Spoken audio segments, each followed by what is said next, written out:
Muhammad was invited to a community that was in many ways divided and in disarray. And they basically invited him saying that they needed a strong leader to come in and to organize and lead that community. Muhammad saw a chance to expand Islam in Yathrib. He also saw a haven that would protect him and his followers from persecution. He urged all Muslims to pack their things and leave Mecca for a new life. It was a dangerous undertaking, but the Muslims were willing to take their chances. Muhammad and his closest disciples stayed behind until most of his followers had left Mecca. Quraysh leaders soon realized that once Muhammad left, he would be beyond their control and would become a leader of their rivals and possible enemies. The choice was made. Muhammad must die before he reached the new land. So that no one clan would have to bear responsibility, it was decided that one member of each would plunge a sword into Muhammad at the same time. The men frantically searched Mecca, but Muhammad had been warned of the threat and had made his escape. The following morning, horsemen pursued Muhammad and at last followed his trail to the entrance of a cave. Muhammad and a disciple were hiding inside. But Muslim tradition says the Quraysh assassins found a pigeon nesting at the cave's mouth and the entrance covered with a spider web. The Quraysh concluded no one could be inside. Allah had protected his prophet. The flight from Mecca in 622 is known to Muslims as the Hijrah. No event has greater importance in the culture of Islam. It became the start of the Muslim calendar. It was because it was the start of the establishment of the Muslim community. So that unlike the Gregorian calendar that starts with the birth date of Christ, the Muslim calendar, or the Islamic calendar, which is based on the lunar calendar, is one that is based on this concept of community. When Muhammad arrived in Yathrib, people rushed to meet him and all wanted the honor of having him stay in their house.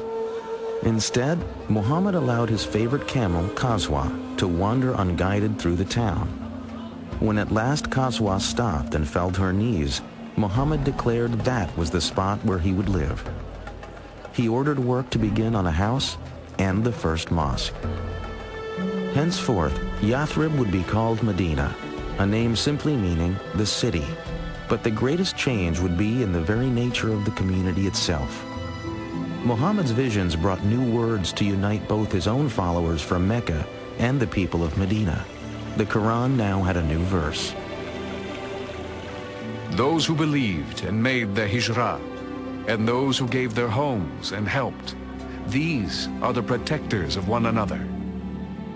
What he began to create in Medina was something that was absolutely unheard of and novel in Arabia. It was a community bound together by an ideal, by a shared ideology, by a shared religion, not by blood. He was creating, as it were, a super tribe where people were not related to one another, but they were related to one another in faith and by agreement. If you think about 7th century Arabia being based on tribal kinship, the idea of a community based on a faith that anyone could join, slave, woman, man, rich, poor, dark, light, was revolutionary, and of course very menacing for some.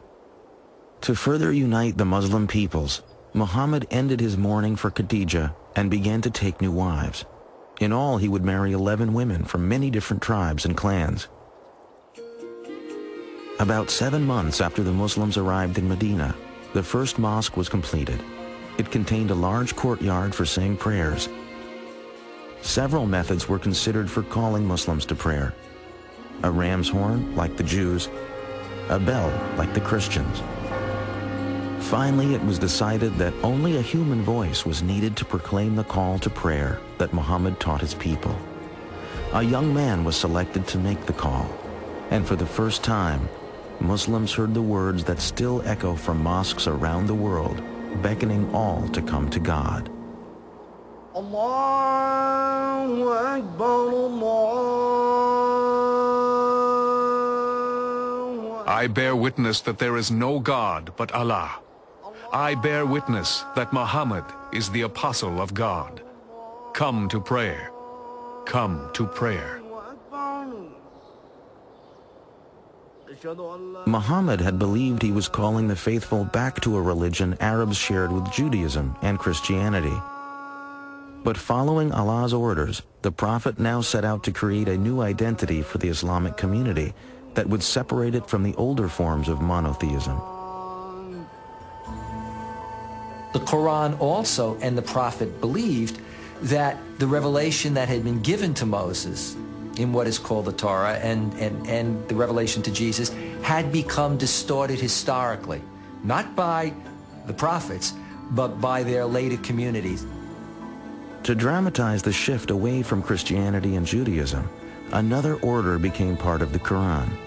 Muslims were no longer to face Jerusalem when they prayed. Forever after, God's faithful would pray facing Mecca and the Kaaba. Muhammad now had the responsibility of dealing with the mundane but important tasks of government. These roles would set him apart from the ministry of Islam's earlier prophet, Jesus Christ. There is an immense contrast between Jesus and Muhammad, largely stemming from the fact that, unlike Muhammad, Jesus was never head of state. Muhammad was now a political leader. That meant he was making decisions affecting the workforce, the economy, trade, and the safety and security of Medina. To protect the struggling young community, Muhammad knew the basic politics of Arabia would need to change, and that meant the threat of the Quraysh would have to be met. Increasingly, Muhammad would turn to a solution the world has come to fear and all too often associate with Islam. He would turn to armed conflict.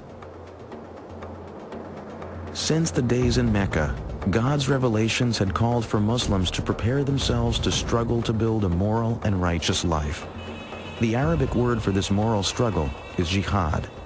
Jihad would soon be needed if the Muslim community was to survive. For when the Prophet and his followers had left Mecca, it was clear to all that a day would come when they would have to defend their beliefs in battle. Now that day was fast approaching. Out of respect for the beliefs and practices of Muslims, no image of the Prophet Muhammad or his immediate family will be shown in this biography.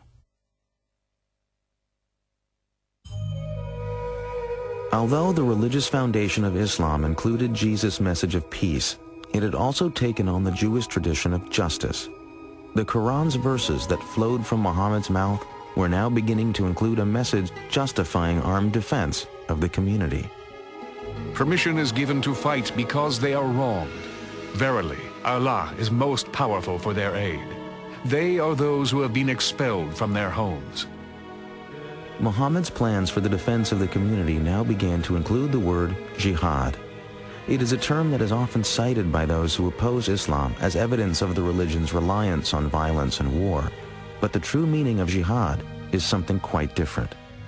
Jihad comes from the Arabic root jahada, which means struggle. It is consistently referred to as a struggle for the sake of God. If the jihad is financial, you respond financially. If the jihad is violent, you respond violently. And these become ways, again, of reestablishing peace. But in history, that notion of jihad then comes to be appropriated and hijacked at a very early period by extremists, and that then connects to what extremists like Osama bin Laden and Al-Qaeda do much later on, taking this concept of jihad to legitimate what they choose to do.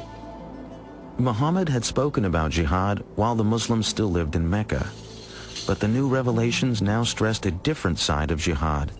They came at a time when Muslims in Medina were fighting for survival, for most had not been permitted by the Quraysh to leave Mecca with any valuables. When Muhammad and his followers arrived in Medina, of course they were then, in a sense, exiles from their hometown. They were, to put it bluntly, unemployed. They didn't have any obvious source of support. They weren't date farmers, and all the available land in this agricultural settlement was already spoken for. So they began to make raids